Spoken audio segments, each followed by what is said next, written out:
जय हिंद दोस्तों, कैसे हैं आप सब। आशा करते हैं आप लोग स्वस्थ मस्त तंदुरुस्त होंगे।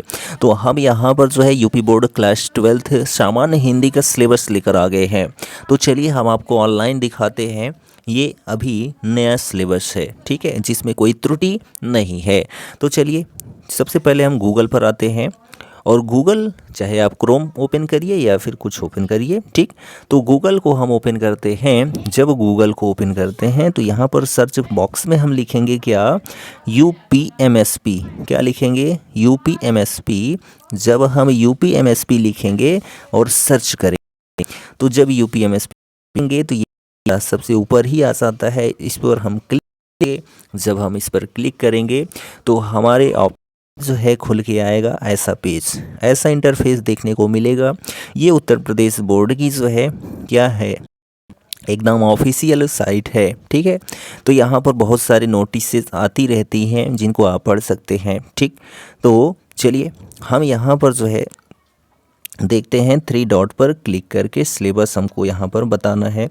तो 3 डॉट पर इस पर क्लिक करेंगे, ठीक है। 3 डॉट पर जब क्लिक करेंगे तो यहाँ पर देखिए 3 डॉट पर जब हम क्लिक करेंगे तो सामने आएगा क्या, महत्वपूर्ण लिंक। इस पर हम क्लिक करेंगे। जब इस पर हम क्लिक करेंगे तो यहाँ पर देखिए आपको ऑप्शन दिखाई दे रहा होगा क्या, पाठ्यक्रम सत्र 2023-24। अभी 25 नहीं लिखा है, लेकिन कुछ होने वाला नहीं क्योंकि बोर्ड 12th है। जो बदलाव होगा 9th और 11th में होगा। तो यहाँ पर पाठ्यक्रम सत्र 2023-24 लिखा गया है। इस पर हम क्लिक करेंगे। जब हम इस पर क्लिक करेंगे तो हमारे सामने एक नया इंटरफेस सामने आएगा, देखने में आपको दिखाई दे रहा होगा, ठीक है। दिखाई दे रहा हो तो अच्छी बात है। यहाँ पर हम जूम कर सकते हैं क्या, जी हाँ, जूम कर सकते हैं। तो हम जूम कर देते हैं। तो यहाँ पर हमको बताना है क्लास 12th का। आप किसी भी क्लास का जो है सिलेबस डाउनलोड कर सकते हैं। तो यहाँ देखिए क्लास 12th का सिलेबस आ गया। तो यहाँ पर हमको जनरल हिंदी यानी कि सामान्य हिंदी पर जो है सिलेबस डाउनलोड करना है। तो ये देखिए 102 लिखा गया है, ठीक। तो ये जो है सामान्य हिंदी का सिलेबस है। तो इस पर हम डाउनलोड पर क्लिक करेंगे। जब इस पर क्लिक करेंगे तो हमारे सामने ये देखिए कह रहा है कि आप इसको डाउनलोड करेंगे। जी हाँ, बिल्कुल डाउनलोड करेंगे। तो लियो हम डाउनलोड कर लेते हैं। तो जब डाउनलोड कर लेंगे तो ये हमारा जो सिलेबस है डाउनलोड हो जाता है, ठीक। तो यहाँ पर हम इंडिकेट करने के लिए हमको किसी का सहारा लेना पड़ेगा। तो उसको सहारा लेने के लिए हमको एप्लीकेशन ओपन करना पड़ेगा। तो एप्लीकेशन ओपन करेंगे तभी हम सहारा ले पाएंगे। अब चलिए हम अपने सिलेबस को ओपन करते हैं। ये हमारा सिलेबस आ गया है। देखिए ये सामान्य हिंदी का है और ये कि क्लास 12th 2023-24 का सिलेबस है। हो सकता है 24-25 का आए, नहीं आएगा तभी यही सिलेबस रहेगा। जो बदलाव होगा वह और 11 में, ठीक। तो देखिए यहाँ पर 100 नंबर को सॉल्व करना है। तो देखिए 50 अंक से 50 अंक जो है वह खंड खास वाला है। तो आपको हिंदी की हम यहाँ पर जो है 100 करवाने वाले हैं, ठीक है, सामान्य, ठीक। तो हमारे चैनल को आप ज़रूर ज्वाइन करें। इसके पहले बहुत सारी उसको पढ़ते हैं, ठीक। तो हिंदी गद्य का इतिहास जो विकास है उसमें जो है आपको क्या पढ़ना है, गद्य का उद्भव और विकास। वीडियो पहले से पढ़ा है, जाकर करते हैं। उसमें के बाद जो है शुक्ल युग, शुक्लोत्तर युग, हिंदी गद्य की जो है प्रमुख विधाएं, निबंध, उपन्यास, ठीक है, कहानी और आलोचना इत्यादि। इतनी सारी चीज़ें आपको गद्य साहित्य के अंतर्गत पढ़नी है, ठीक। जिसमें आपको कितना अंक मिलने वाला है, तो 5 अंक मिलने वाला है, जो कि ऑब्जेक्टिव रहता है, आपको पता ही है, ठीक है। जब हम पेपर सॉल्व करके अपलोड करेंगे ना तो आपको समझ में आ जाएगा। दूसरा है हमारा पॉइंट काव्य साहित्य का इतिहास, जिसमें आधुनिक काल आपको पढ़ना है। आधुनिक काल में जो है भारतेंद्र युग, द्विवेदी युग, छायावादी युग, प्रगतिवादी युग, नई कविता युग, इतने सारे युग पढ़ने हैं, जहां से आपको 5 अंक मिलने वाला है, ठीक। उसके बाद आएगा जो प्रश्न रहेगा पाठ्यक्रम में जो है निर्धारित गद्यांशों पर आधारित 5 प्रश्न जो आपके गद्य खंड हैं, ठीक। उसमें जो है पैराग्राफ आता है, ठीक। उसमें से 5 प्रश्न पूछता है तो उसके लिए आपको 10 अंक मिलता है, ठीक। टोटल 10 नंबर आपको यहाँ से। और उसके बाद वैसे ही पद्यांश पर आधारित आता है, पद्यांश आता है 2, 2 में से करना होता है 5 प्रश्न उनमें रहते हैं, तो वहाँ भी आपको 10 अंक मिल जाता है। ठीक, उसके बाद जो 5वां प्रश्न आपका आता है, यहाँ पर लेखक का साहित्यिक परिचय या कृतियाँ लिखने को आता है अधिकतम 80 शब्दों में। यह जो है 5 अंक आपको यहाँ से भी मिल जाता है।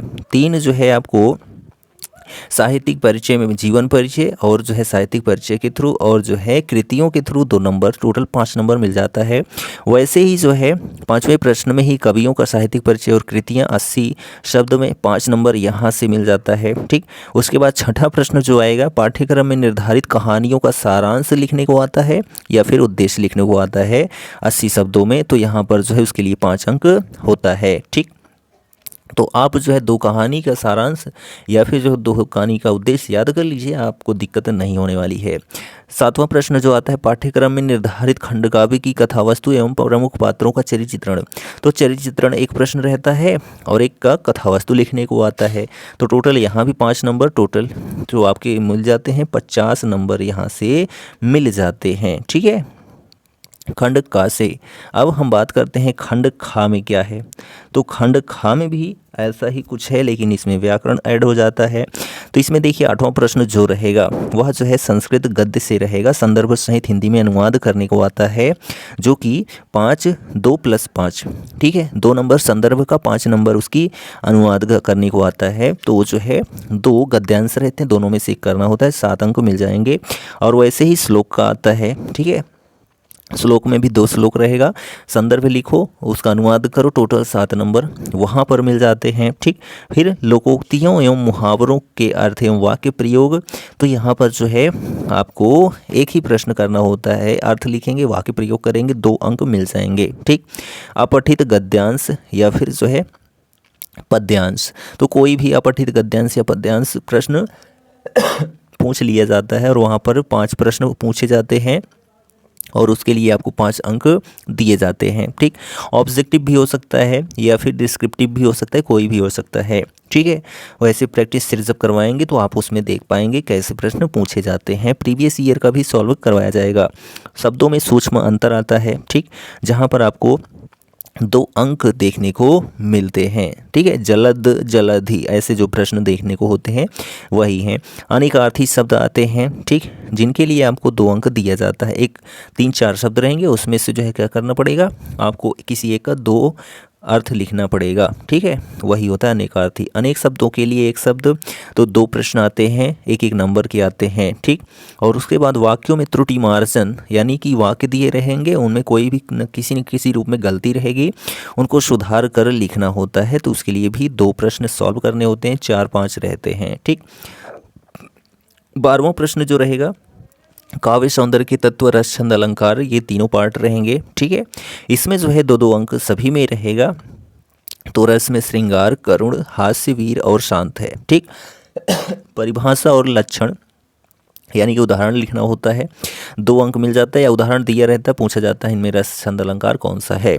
ठीक, और अलंकार में देखिए अनुप्रास, यमक, श्लेष, उपमा, रूपक, उत्प्रेक्षा, भ्रांतिमान, संदेह, इतने अलंकार हैं जहां पर 2 अंक मिलेगा। छंद में देखिए चौपाई, दोहा, सोरठा, कुंडलिया, ये 4 छंद हैं। 2 छंद इनमें से याद कर लेते हैं, आपको दिक्कत नहीं है। शब्दालंकार में अनुप्रास, यमक, श्लेष याद कर लेते हैं, कोई दिक्कत नहीं है, आपको 2 अंक मिल जाएगा। ठीक, उसके बाद आता है 13वां प्रश्न जो होता है, किसी एक पर जो है पत्र लेखन लिखना होता है, चाहे वो नियुक्ति पर हो, चाहे बैंक से ऋण से हो, ठीक है, या फिर नगर या गांव की सफाई अधिकारी से हो। ठीक, यहाँ पर जो है 2 + 4 टोटल 6 अंक मिलते हैं। ठीक, तो ये टोटल आपके लास्ट जो हमारा प्रश्न आता है वो 14 नंबर का प्रश्न आता है निबंध लेखन का, जिसमें जो है किसी पर भी हो सकता है, जैसे विज्ञान, वाणिज्य, शिक्षा, कृषि, सामाजिक या राजनैतिक चेतना, जनसंख्या, स्वास्थ्य, पर्यावरण, इन सभी से संबंधित हो सकता है। ठीक, तो यहाँ पर जो है 2 + 7 टोटल 9 नंबर मिल जाते हैं। ठीक है, तो अब यहाँ पर देखिए आपका सिलेबस क्या है। तो गद्य में देखिए वासुदेव शरण अग्रवाल का राष्ट्र का स्वरूप, हजारी प्रसाद द्विवेदी का अशोक का फूल, प्रोफेसर जी सुंदर रेड्डी का भाषा और आधुनिकता, डॉक्टर APJ अब्दुल कलाम का तेजस्वी मन के संपादित अंश, Kanhaiyalal Mishra Prabhakar Robert nursing home, Harishankar Parsai का निंदा रस। तो ये 6 लेसन हैं। ठीक, चलिए गद्य के काव्य में देखिए, अयोध्या सिंह उपाध्याय हरिऔध पवन दूती का, मैथिली शरण गुप्त का कैकेयी का अनुताप गीत, जयशंकर प्रसाद का श्रद्धा मनु और गीत, सुमित्रा नंदन पंत का नौका विहार बापू के प्रति परिवर्तन, महादेवी वर्मा का जो है गीत, रामधारी सिंह दिनकर का अभिनव मनुष्य पुरुआ उर्वशी, सचिनंदन हीरानंद वात्स्यायन का मैंने आहुति बनकर देखा हिरोशिमा। ठीक है, तो ये टोटल 7 कवि हैं और इनकी रचनाएं हैं। ठीक, ये सभी आपको पढ़ना है, इसमें से कुछ छूटा नहीं है। उसके बाद कथा साहित्य यानी कहानी से देखिए, जैनेन्द्र कुमार जो है यहाँ पर ध्रुव यात्रा, फणीश्वर नाथ रेणु की पंचलाइट, शिवानी की लाटी, अमरकांत की बहादुर, ये चारों जो है आपको पढ़ने हैं। इनमें से चाहे आप 2 का उद्देश्य याद कर लीजिए, 2 का सारांश याद कर लीजिए। ठीक, उसके बाद देखिए खंड काव्य आ जाता है। तो खंड काव्य देखिए सभी स्थान दिए गए हैं। ठीक, किन जिलों में कौन सा खंड काव्य आएगा, तो हम यहाँ पर बात करते हैं सत्य की जीत प्रतापगढ़। ठीक है, ये देखिए प्रतापगढ़ सत्य की जीत, तो आपको सत्य की जीत पढ़ना है। द्वारिका प्रसाद माहेश्वरी की रचना है। ठीक, जहाँ से 5 नंबर का प्रश्न पूछा जाता है। ठीक है, यहाँ पर देखिए खंड खा में आता है संस्कृत खंड में भोजस्वी दार्यम आत्मज्ञ एवं सर्वज्ञ, संस्कृत भाषा है महत्वम। इसमें क्या है 15 श्लोक हैं, जहाँ से हर साल प्रश्न पूछा जाता है। संस्कृत भाषा यहाँ सुभाषित रत्नानी में जो है कितने श्लोक हैं, तो 15, जहाँ से हर साल परीक्षाओं में प्रश्न पूछे जाते हैं। जातक कथा, महामना मालवीय, पंचशील सिद्धांता, तो ये 7 जो है चैप्टर हैं जहाँ से पूछे जाते हैं प्रश्न 14 अंक के। ठीक है, 7 + 7। तो ये जो है हमारा सिलेबस था सामान्य हिंदी क्लास 12th। ठीक, वीडियो कैसा लगा कमेंट करके ज़रूर बताइए। जानकारी अच्छी लगी हो तो अपने दोस्तों में भी शेयर कर दीजिए, और हमारे चैनल पर नए हैं तो चैनल को सब्सक्राइब कर लीजिए। मिलते हैं नेक्स्ट वीडियो में, तब तक लिए जय हिंद।